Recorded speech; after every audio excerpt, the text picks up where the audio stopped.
നമസ്കാരം. ഞാൻ doctor Arun B Nair. 23 വയസ്സുള്ള ഒരു ആൺകുട്ടി. അയാൾ ബികോമും അതിനുശേഷം MBAയും ഒക്കെ പൂർത്തിയാക്കിയതിന് ശേഷം ഒരു വലിയ സ്ഥാപനത്തിൽ ജോലിക്ക് കയറിയിരിക്കുകയാണ്. ആ ജോലി സ്ഥലത്ത് അദ്ദേഹം കാര്യക്ഷമമായ രീതിയിൽ തന്നെ പ്രവർത്തിച്ചു വരുന്നുണ്ട്. പക്ഷേ അടുത്ത കാലത്തായിട്ട് പെട്ടെന്ന് ചില കാര്യങ്ങൾ മറന്നു പോകുന്നൊരവസ്ഥ വരുന്നു. ഈ ഒരു മറവിയൊന്നും പഠനത്തിൻ്റെ സമയത്തൊന്നും ഉണ്ടായിരുന്നില്ല. നന്നായി പഠിച്ചിരുന്ന ഒരാളാണ്. എത്ര സങ്കീർണമായ കാര്യങ്ങൾ പോലും ഓർത്തിരിക്കുമായിരുന്നു. ഫലപ്രദമായിട്ട് കാര്യങ്ങൾ മുന്നോട്ട് പോയിരുന്ന ഒരു വ്യക്തിയാണ്. പക്ഷേ അടുത്ത കാലത്തായിട്ട് ചില കാര്യങ്ങൾ മറന്നു പോകുന്നു. അടുത്ത സമയത്ത് ചെയ്യാൻ ഏൽപ്പിക്കുന്ന കാര്യങ്ങൾ, ഒരു ദിവസം കൊടുത്ത ചില ജോലികൾ പിറ്റേ ദിവസം അത് പൂർത്തീകരിക്കാതെ വരുന്നു. ഈ രീതിയിൽ മുന്നോട്ട് പോവുകയാണ്. അപ്പോൾ ഇത് ആ ജോലി സ്ഥലത്ത് കുറേ പഴി കേൾക്കേണ്ടി വരുന്നുണ്ട്. നിന്നെ ഏൽപ്പിക്കുന്നൊന്നും നീ ചെയ്യുന്നില്ല. ചില കണക്കുകളൊക്കെ ഇങ്ങനെ എഴുതേണ്ടി വരുന്ന ഒരു അക്കൗണ്ടൻസിയുമായി ബന്ധപ്പെട്ടൊരു സ്ഥാപനത്തിലാണ് ജോലി ചെയ്യുന്നത്. ചില കണക്കുകൾ എടുത്തെഴുതുമ്പോൾ മാറിപ്പോകുന്നു. അപ്പോൾ സംഖ്യകളൊക്കെ നമ്മൾ ടൈപ്പ് ചെയ്യുമ്പോൾ ഒരു 0 കൂടിപ്പോവുകയോ കുറഞ്ഞു പോവുകയോ ചെയ്തു കഴിഞ്ഞാൽ വളരെ ദൂരവ്യാപകമായ പ്രത്യാഘാതങ്ങൾ വരാമല്ലോ. അത്തരത്തിലുള്ള തെറ്റുകൾ വരുന്നു. അപ്പോൾ ഇവൻ ചെയ്യുന്ന ഈ ജോലി ഒരു മേലുദ്യോഗസ്ഥൻ ഒന്ന് സൂപ്പർവൈസ് ചെയ്തതിന് ശേഷമേ അപ്രൂവ് ചെയ്യാൻ പറ്റൂ എന്നൊരു അവസ്ഥയിലേക്ക് വരുന്നു. അപ്പോൾ ഇവന് വല്ലാത്ത വിഷമമായി. കാരണം നല്ലൊരു വിദ്യാർത്ഥിയായിരുന്നു. ജോലി ചെയ്തു തുടങ്ങി ആദ്യത്തെ ഒരു 3 മാസമൊക്കെ വളരെ ഗംഭീരമായ റിസൾട്ടായിരുന്നു. നന്നായിട്ട് ചെയ്യുന്നു എന്ന് എല്ലാവരും പറഞ്ഞ് ഇവനൊരു സാലറി ഹൈക്ക് വരെ കൊടുത്തതാണ് 3 മാസത്തിനുള്ളിൽ. പക്ഷെ അത് കഴിഞ്ഞ് ഏതാനും മാസങ്ങൾ കഴിഞ്ഞപ്പോഴത്തേക്കാണ് ഈ പെട്ടെന്നുള്ള ഒരു പുറകോട്ട് പോക്ക് വന്നത്. അപ്പോൾ ഇവിടെ നമ്മൾ നോക്കുമ്പോഴത്തേക്ക് വളരെ ആരോഗ്യകരമായ ദിനചര്യ ഉള്ളൊരു വ്യക്തിയാണ്. രാവിലെ എഴുന്നേൽക്കുന്നു, ജിമ്മിൽ പോയി വർക്കൗട്ട് ചെയ്യുന്നു.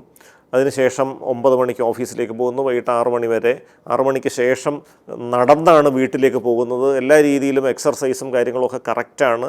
ഭക്ഷണമൊക്കെ ആരോഗ്യകരമായ രീതിയിൽ തന്നെയുള്ളൊരു ക്രമമാണ്. മദ്യപാനമോ പുകവലിയോ അങ്ങനെ ഒന്നുമില്ല. അടുത്ത കാലത്ത് മറ്റൊരു പ്രശ്നം കൂടെ വന്നു തുടങ്ങി.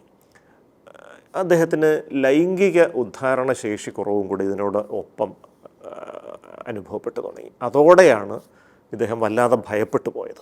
കാരണം ഓർമ്മക്കുറവ് തന്നെ ഒരു പ്രശ്നമായി.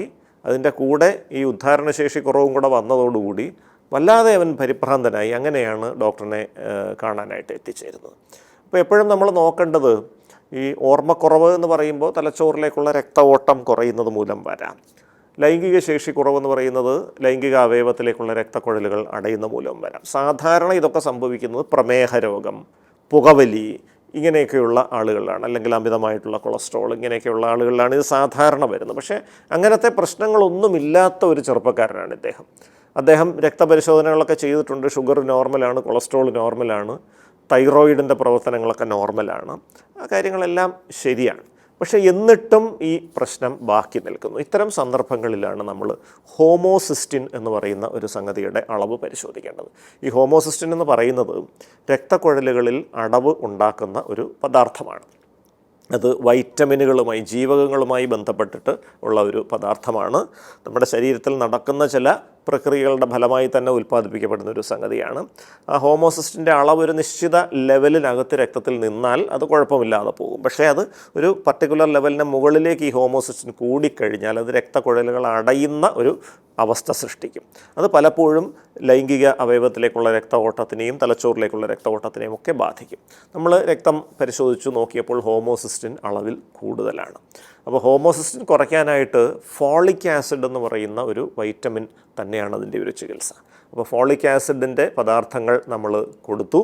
ആ ഫോളിക് ആസിഡ് കൊടുത്തതോടുകൂടി വളരെ നാടകീയമായിട്ടുള്ള ഒരു പുരോഗതിയാണ് ഉണ്ടാകുന്നത്. ഏതാനും ആഴ്ചകൾ കഴിഞ്ഞപ്പോൾ തന്നെ അയാളുടെ ഈ ലൈംഗിക ശേഷിക്കുറവ് ഏതാണ്ട് പൂർണ്ണമായിട്ട് മാറി.